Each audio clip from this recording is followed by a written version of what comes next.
R2C2H2 artists. You are watching We All Be TV.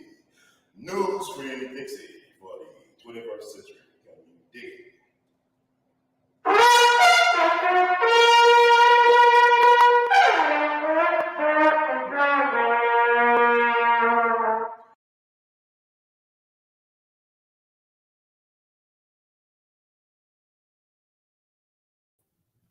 Guess who's back? Back again. Go ahead. Tell a friend. Guess who's back? Guess who's back? It's Brother Ron on the ones and twos. Hey, everybody. This is Brother Ron. This is We All Be. News Free Dixie for the 21st century. This is going to be a short and to the point live.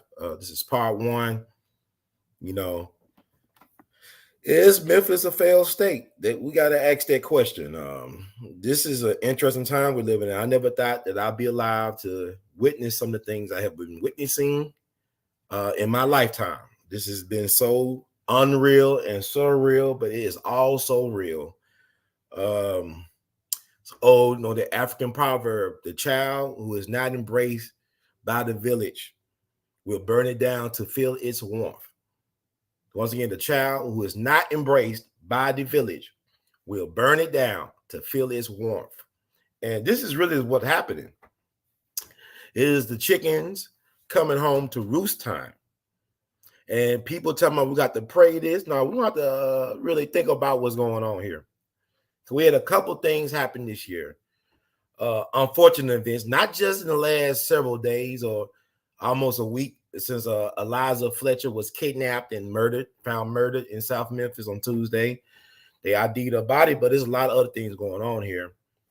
And I be having a lot on my mind, man. I'm just not like one of these cats. I just can't go live or trend because there's a trending topic and all this stuff going on in the news. I know Queen Elizabeth died, Queen Elizabeth II.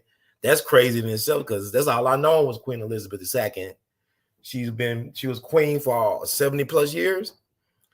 And she passed on to glory or whatever you want to call it. And people, they're making fun. They say, well, she's in a very hot place right now. Some people believe that. But, I will say this. I don't think Queen Elizabeth knew how to make a bed, how to boil or scramble an egg, how to clean a toilet or even balance a checkbook. But her life mattered. She made whatever she did count. And it's a unique life that she had from what I have gathered in reading the tributes and also looking at the video of the news people online talking about her interesting legacy. And, I never met the woman before, so I don't know what to say about it. I just know that she was a presence at all times. The royal family was not only the royal family of Great Britain and the British Empire, but also, Americans love the royal family, for better or for worse. We was fascinated by it, especially Princess Diana. Now, the fall from grace of Prince Andrew. He was disgraced by his own behavior issues, allegedly, and his mom stripped him of some of his honors and all this yada, yada. But I'm not here to talk about the queen right now. I want to talk about Memphis, the city of good abode, and what's been happening for a while now. This has not been happening since last week. This is very unfortunate. And what's interesting is, I'm actually going to meet with the MPD, Memphis Police Department. We're having a meeting at our apartments to talk about the issue of crime in our apartment buildings. We've been victims. Many of us been victims of break-ins and people breaking into your car. People, I had my driver's side door window broken, had to get that replaced. But, nobody wants to deal with that inconvenience when you got to pay rent as well. So, you getting your car breaking into, that costs you money. Rent costs you money. Gas costs you money. Food costs you money. So we living in some very high anxiety times. Very high anxiety times. This is not only happening in Memphis, but around the whole country. Some weird, high, and strange times indeed. But they're going to talk about what we can do or what they can do and what we all can do to bring this to slow the momentum down on this so-called crime crime spree. You know, you talk about Ezekiel Kelly, brother went on a shooting spree yesterday, broadcast some of that on Facebook Live.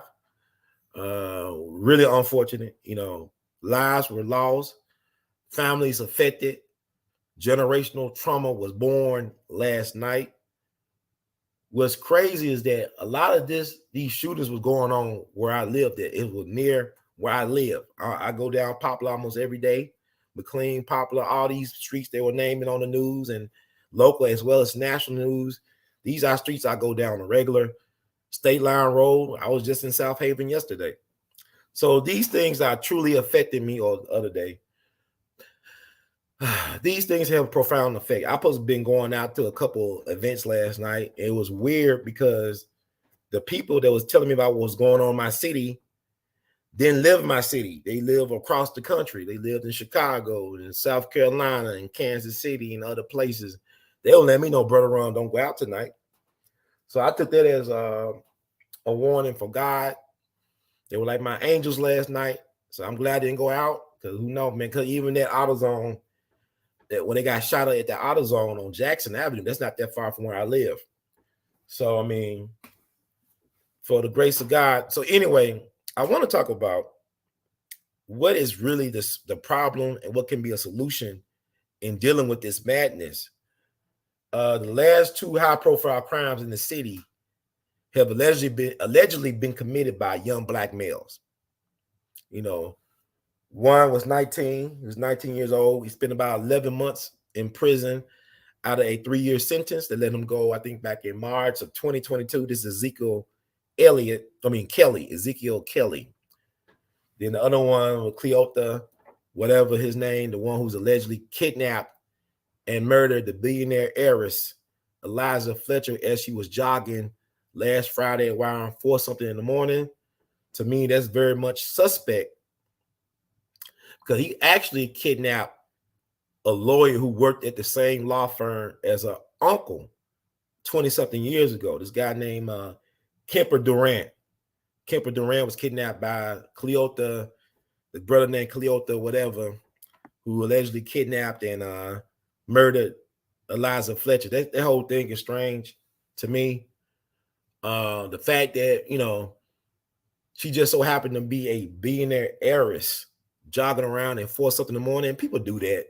I wouldn't do that, but a lot of people do that. I'm a big dude and I do jog, but I wouldn't jog like 4 something in the morning out in the neighborhood, whatever. But it just seemed kind of suspicious to me because Memphis has a reputation for being like a murder capital where they will make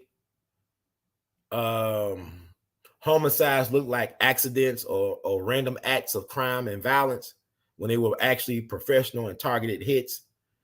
And don't misconstrue what I say about professional hit, because a lot of y'all think that a professional hit means that the person who actually pulls the trigger or does the stabbing, whatever, gets away. Not necessarily so. You know, it's a phenomenon known as being a patsy, as being the fall guy. Not necessarily the shot caller that initiated the whole process. You understand what I'm saying? So yeah, you have people that are going to stand trial for the murder, or they stood trial for the murder of Phil Trenery. I think his name was Phil Trenery. He was the CEO of the Memphis Chamber of Commerce. He was actually murdered September 2018, downtown Memphis, not that far from where I'm at. There's some black guys that was in a white truck, got out of the white truck and shot him in the head. It's like a hit to me. It's like no random acts of violence or street crime to me. This guy had his hands on the purse strings of some economic resources. This guy was in place to yay or nay a decision that could impact the Memphis economy by the millions, at least by the millions of dollars. And so happened he gets shot by some black dude that was in a white pickup truck. This guy was in a pickup truck and shot him in the head, and that's it. I don't think so. And also, don't get me started on Young Dolph. Young Dolph, that was not a neighborhood thing. Y'all keep on thinking that was a hit. That was a professional hit. And let me tell y'all something. You get killed anywhere. Y'all keep on thinking he shouldn't have been in a cookie shop. You had mafia people get killed at barbershops, at restaurants all the time. You know, John Gotti killed his boss at a steakhouse that's still open to this day, a popular steakhouse in Manhattan during the Christmas holiday or holiday. You get killed anywhere. People get killed in churches. Black folks got killed at Mother Emmanuel doing Wednesday Bible study meeting. Mother Emmanuel. That's church. So y'all could miss me with, he shouldn't have made the cookie shop in South Memphis. That's where he's from. That's where he feel comfortable. Bugsy Siegel was killed in Beverly Hills. So, I mean, y'all, death doesn't play favorites. Death knows no boundaries. Death is with us every day. But what I'm saying is even the young dog thing, just suspect. If you think about, I saw you like Eliza Fletcher, she happened to be a billionaire heiress who was targeted. Now, if I saw her jogging, I wouldn't know who that was. Maybe it was a coincidence, but how is it a coincidence when the guy who allegedly kidnapped and killed her also kidnapped a lawyer colleague that worked at the same law firm as her uncle? Now, Kemper Durant is an interesting cat. He was a lawyer. He was a criminal defense lawyer. I actually interviewed one of his clients before. His brother named Clark McMillan was a black man who was accused of raping a white woman, I believe, in Overton Park or somewhere in Memphis, and he spent almost 30 years in prison, about 22 years in prison. Then he was let go because of DNA evidence proved that he was not the raper or rapist, and also because of the Innocence Project being involved. The Innocence Project, I believe that Kemper Durant was an associate of the Innocence Project. But I had a chance to talk to Clark McMillan about his ordeal back in 2012. And that interview was available on this channel, We All Be TV. It's on this channel. That's back in 2012. I interviewed him. I uploaded it 2014, I believe. But people say, well, MLK was killed in Memphis. Yeah, but MLK was a government hit, though. I don't put that on Memphis. You understand? I don't put what happened to Dr. Martin Luther King Jr. here on April 4th, 1968 on Memphis. That was a U.S. government hit. Just like I don't put what happened to JFK on Dallas on November 22nd, 1963, because that was a government sanctioned hit. You understand what I'm saying? There's a difference. I don't put that on those places. Just like they assassinated Robert Kennedy in Los Angeles. That's not on Los Angeles. There was some U.S. government involvement in that stuff. Just like with Fred Hampton Sr., U.S. government involvement. And a lot of this stuff is coming out in the court of law, especially in civil trials for Fred Hampton and Mark Clark's families, as well as for Dr. King. In Memphis, December 8th, 1999, U.S. Civil Court declared that the U.S. government was guilty of killing Dr. King. Didn't say Memphis killed Dr. King, said the U.S. government. So you got to know the difference and how I'm trying to talk. But Memphis is one of those places. I don't know if I'm having problems with the cam, but I'm gonna push, I'm gonna soldier on. And I always tell people, movies tell you a lot about our reality.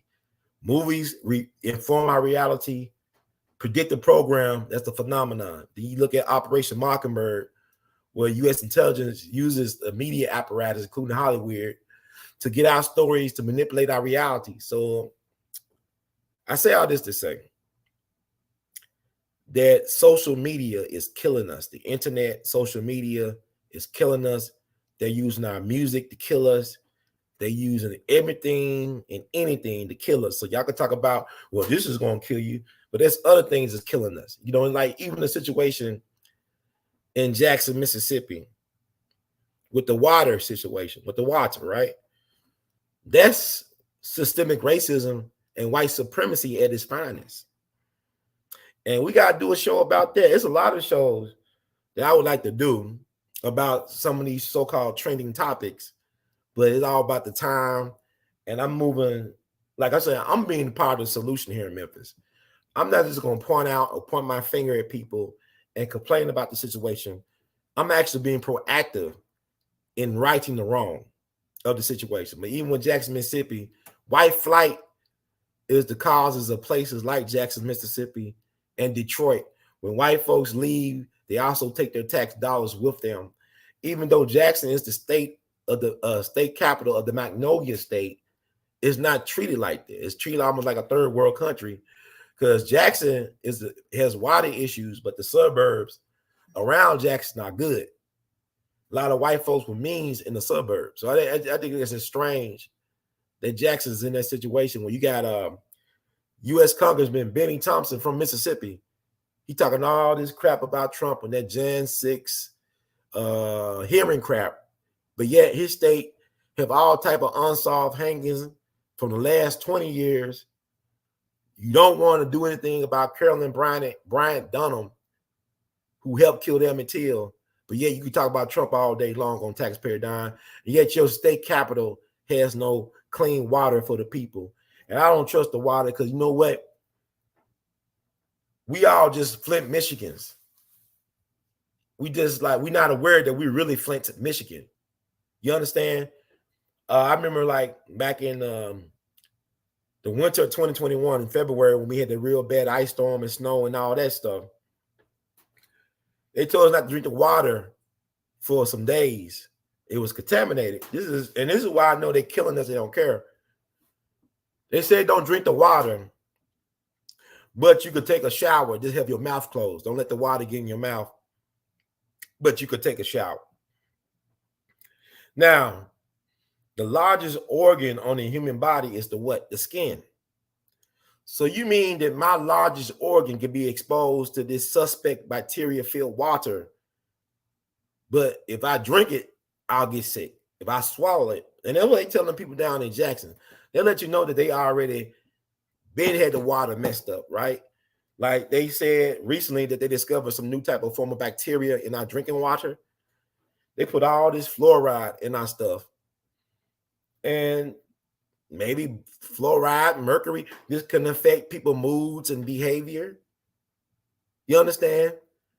They dumping coal in North Memphis. That's a black part. Memphis is real black, but they just freely dumping coal in the neighborhood. Environmental racism, anyone? So these are the things that are happening. But yet you tell me black folks are supposed to be well represented in Mississippi, all these black politicians in Mississippi, and you have this happening to black folks in particular, but Mississippians in general, right? You think about even in Alabama with the hookworm situation. We supposed to be a first world country dealing with third world problems, right? Why are we dealing with hookworm problems in Alabama? Why are we dealing with contaminated water in Jackson, Mississippi? This is insane. I remember I visited Flint, Michigan back in the summer of 2015 during the water crisis there, right? I had talked to a local politician. I interviewed him, a good brother.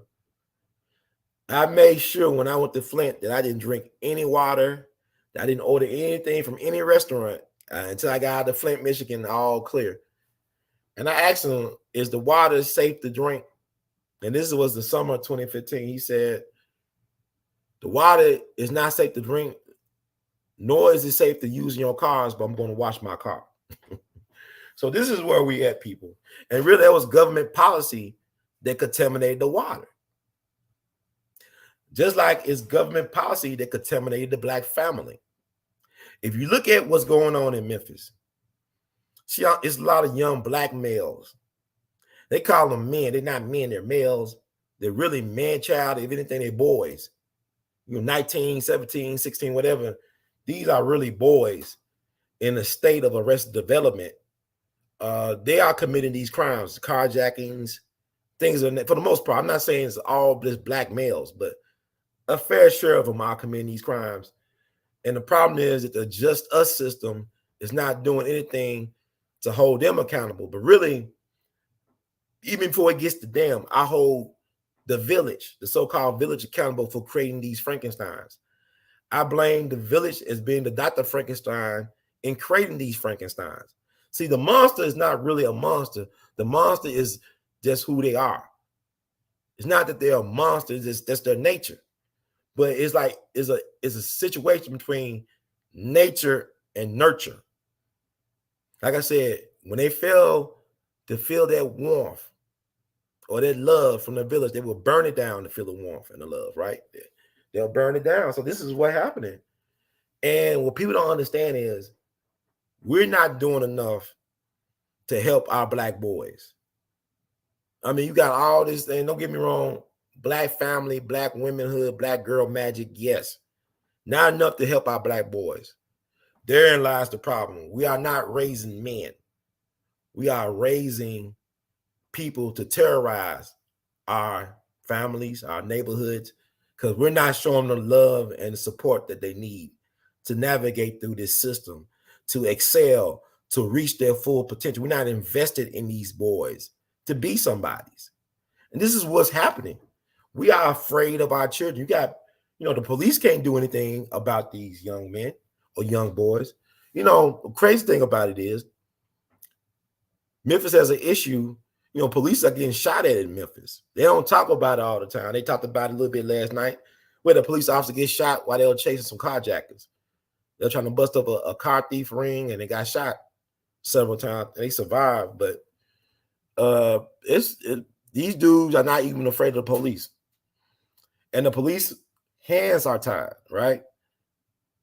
And to give credit to the Memphis Police Department and the Sheriff's Department here, last night, that dude was on he's a serial killer, allegedly, murderous rampage, and they took the man alive. Even with the SWAT team present, they took him alive. So I got to give props to the Memphis Police Department and to the Shelby County Sheriff's Department. And my thing is, as a black person, I'm not against the police. I'm just against police misconduct and abuse of power. But I'm not against police looking out for the community. I know that they are the original slave patrol. My thing is, they the policy enforcer. That's why they call them police. They enforce policy. So who sets the policy?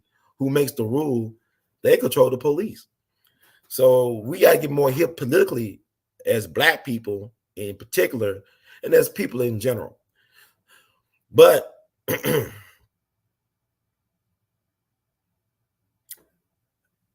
we leaving the boys behind. There got to be things put in place. Like I said, they done away with music education in the schools, or the public schools for the most part. Memphis is renowned for our sound, our music sound. And a lot of that has to do with the fact that you had musicians come out of strong music education programs in the city school system. And a lot of those are non-existent. I mean, legendary musicians like Isaac Hayes, I could just go on and on, benefited from having a great music education in the city schools here. And they really don't really exist like they could have. But I remember when Baba Dick Gregory would always tell parents, young parents, make sure your kid or your child learn a music instrument so they could get a full ride to go to a college. So he tells, make sure your kid learn how to play an instrument so they'd be guaranteed a full ride to college. That's how people was able to get into college. Think about it. Black music would not be as great as it is or was, whatever your preference, if it wasn't for them strong HBCU bands, historically black colleges and universities having those strong music education programs. Even go back to the Fixed Jubilee singers or the Florida AME 100, right? I think Marching Band, that they call, y'all could correct me. I don't know. But I'm just saying, even Jimmy Lunsford was a product of the HBCUs. He came out of Fisk University, had a college band. That's the person and that's the thing. This is why it's so important to remember that righteous ancestors like a Jimmy Lunsford, who knew that music could save and transform the lives of young people. And this is why that I fight so hard for institutions in this community of Memphis or the city of Memphis to recognize not only the contributions of Mr. Lunsford, but also to pay it forward what he was doing with young people, because he took the time to instill pride in young people by teaching them music and confidence through that music. And he didn't stop even when he was famous. He constantly gave back money to start music programs to cut down on juvenile delinquency across the country. So this is like a solution. Get back into creating these type of opportunities for these kids to learn how to use their energy, their rage into self-expression that could produce something that could benefit the whole and can make them whole at the same time. This is the stuff I'm working on right now. This is why I don't always do a lot of podcasts, because I'm actually working on this in real time in my city through my nonprofit organization. There is stuff that needs to be done. Sometimes people want to run away from the problem areas, but you should run towards the problem areas because this is where you most need it. They're where your talents could be of most use. You know, remember my grandfather was a member of the Red Ball Express during World War II, and the commanding officers would tell them, you know, he was part of D-Day invasion, all that stuff, Battle of the Bulge, all that. The commanding officer would tell them, sometimes you got to run towards the gunfire. You could better survive your situation when you run towards danger rather away from danger. Because when you run away, you're more exposed to enemy fire. So that's how I'm looking at it now. Like that's how first responders think, you know, because most people are trained to run away. First responders are trained to go towards the danger. So like Dr. King said so many years ago, we have integrated into a burning house, but we must be like firemen and try to put this fire out. Since we here in the integrated burning house, let's try to put this fire out. So I'm saying to Memphians and Memphites, or whatever you call yourself, and around the country, let's work together in our own way to put this fire out. Because really, our black boys are being left behind, and that's the issue. You know, even like these superhero movies, they cater towards women or black girls. What about the black boys? I mean, Wakanda forever, yeah. But what about the black boys? Like you look at these TV shows, it's all hypersexualized. Ain't really no strong black male presence on any of these TV shows. My thing, I'm not knocking the current TV shows, but let's have some balance. We all ain't strippers or drug dealers or addicts and stuff like that. There are other stories in the black experience that need to be amplified, not marginalized, not denied their right to exist. There are so many stories where you have strong black man and female figures that we could celebrate and make the world recognize and more aware. So black boys are being left behind. Really crazy. A lot of black, so-called black men are afraid of our own children. Like I remember Jesse Jackson talking about how he had to walk across the street just to get away from a group of black boys walking down the street. It wasn't that they were trying to intimidate him, but about the fact that they are something or some people that he can't control. That's a problem. But really what's happening, this is punishment from the 1960s, because that's the last time, really, the 60s and the 70s, we had some strong, now I ain't gonna say the last time, but like really strong black male energy out there, black hetero male or black man energy. He has some very provocative and fearless black men in positions of power and influence trying to push the agenda of black folks forward.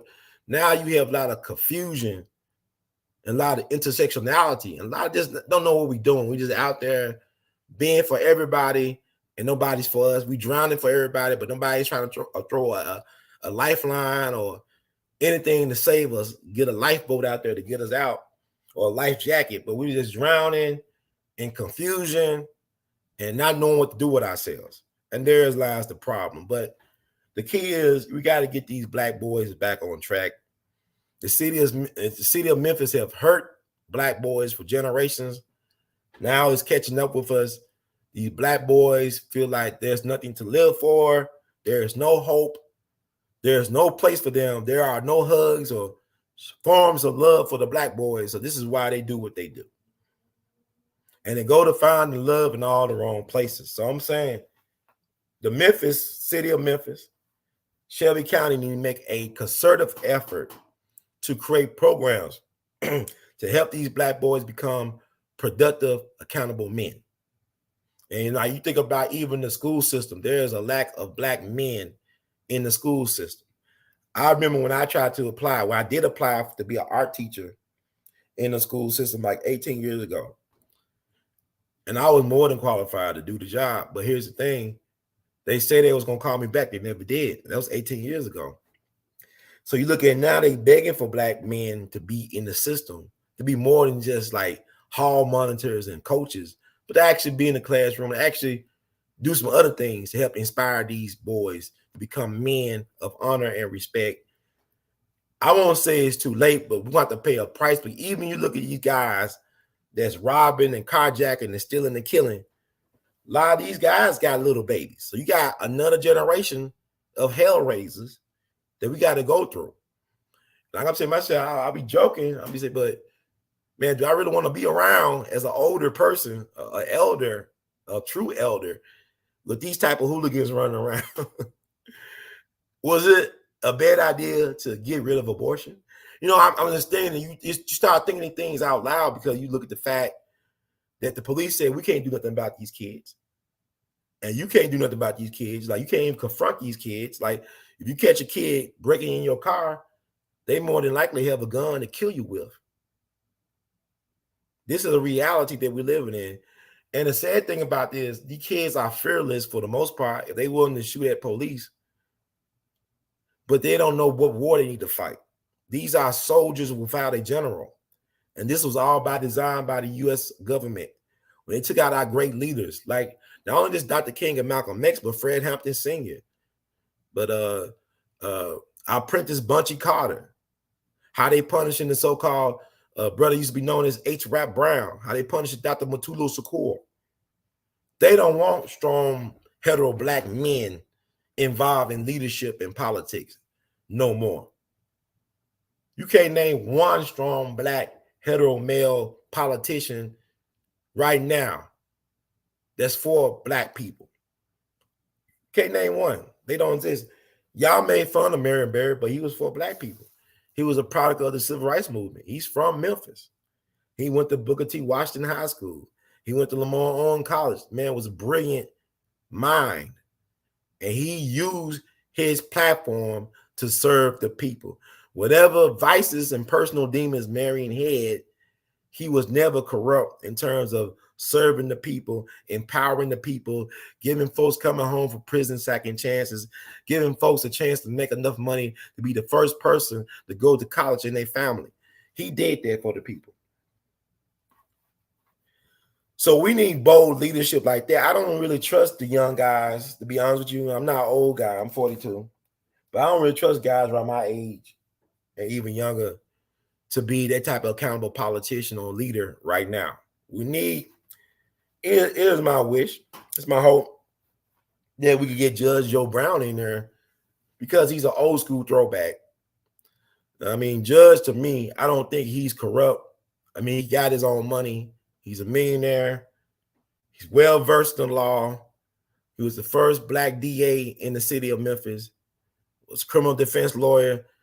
He got the credentials, and I believe he got the heart and the love to serve the people and do right by them.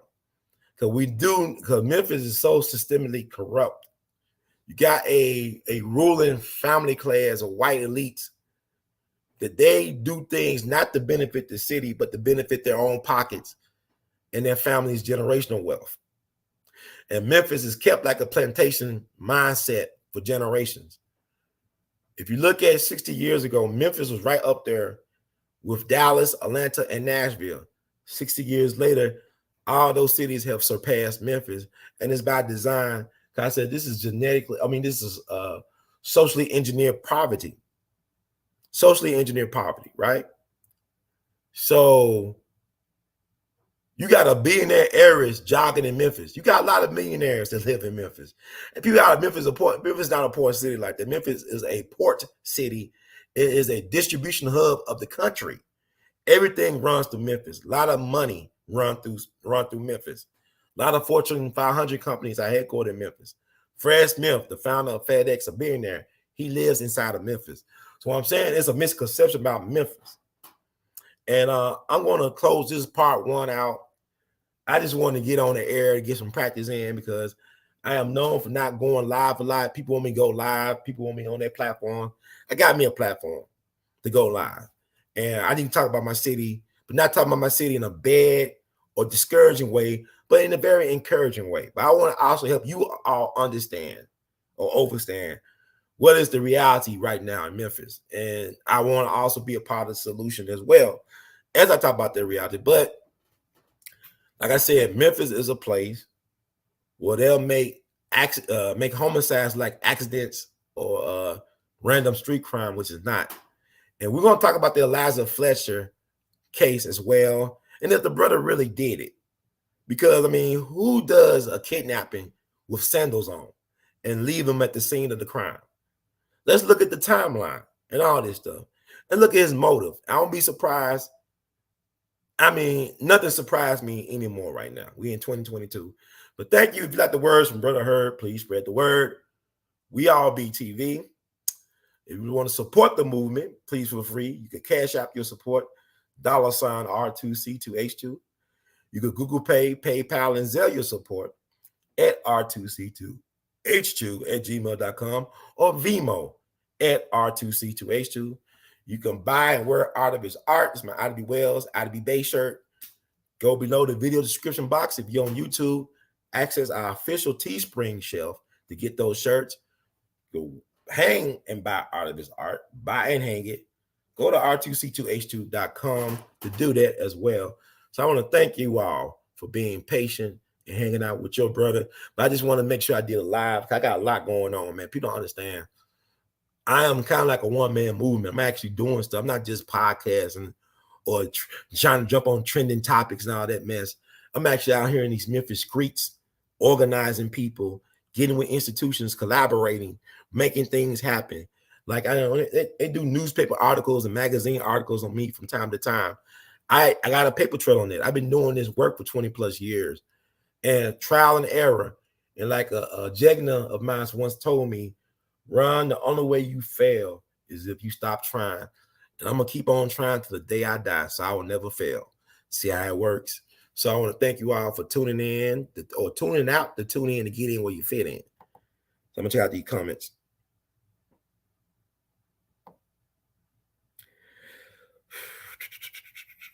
Okay.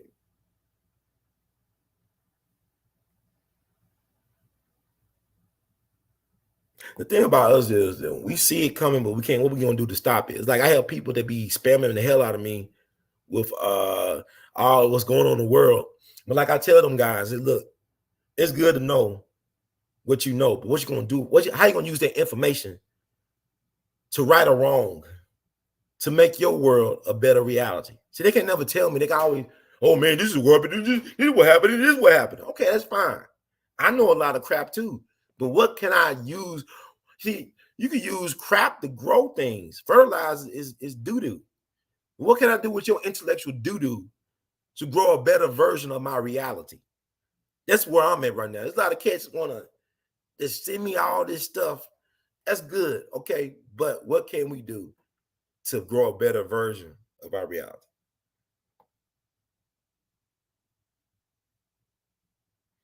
Yeah, the water situation is actually bad everywhere. They're not telling us the truth about our water.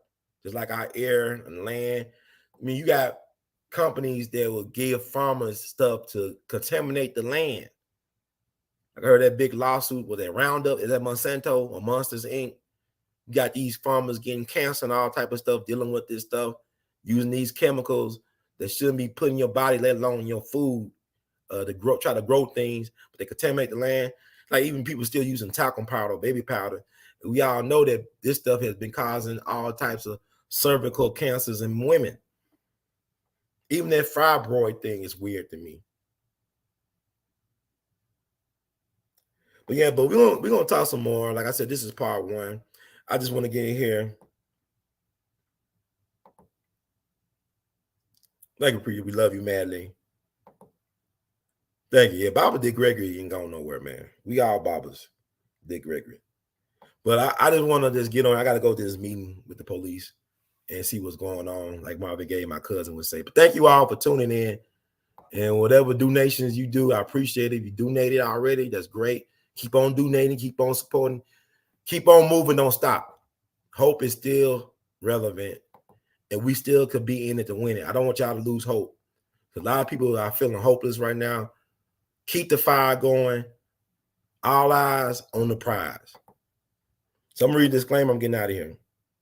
The views expressed by hosts and guests on the We All Be TV platform are not the official views, opinions, beliefs, or perspectives of We All Be News or the We All Be Group Incorporated. We All Be News is an organization that thoroughly believes in supplementing the information narrative that is usually supplied by the corporate news entities with those viewpoints and expressions which may be marginalized or ignored for a plethora of reasons. We are about informing the general public on alternative perspectives as it relates to news and information, and letting the general public be the ultimate judge in deciding on how to use said information. Informed citizens are responsible citizens. Thank you for your support. We love y'all madly. Y'all be safe out there. Until the next time, know that the best is yet to come. One love.